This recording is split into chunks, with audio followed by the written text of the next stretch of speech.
In this video, I'm gonna show you how to sign the bottom of your pot. So you're gonna get your needle tool out.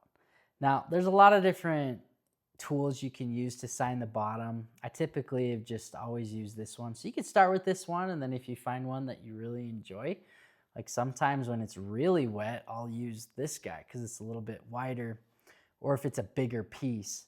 But I really like to use this guy, and really this is where you sign your name or initial. In this case, I just have my own signature that I do, which is my initials.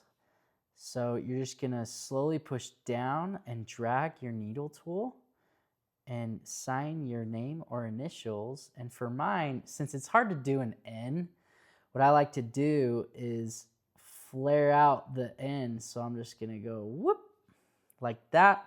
Now, if you have these little goobers in here, you can reach in and snag those, or you can wait till the pottery is a little bit more dry to grab them as well.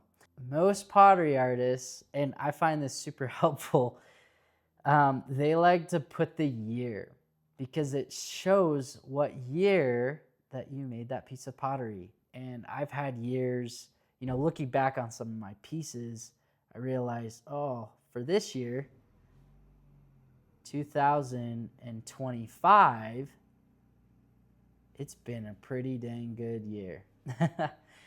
But some of my pieces from like 2021 or other years, they might not be the best years ever, but the best as far as growth goes. So it's kind of fun to put the year so you can pin it to a time and point where you were doing pottery. And since pottery is very therapeutic, you can use it to help push you through hard times or also good times. There you have it. I've got here, I'll spin the wheel around so you can kind of see. TN25. And that is how you can sign your pottery.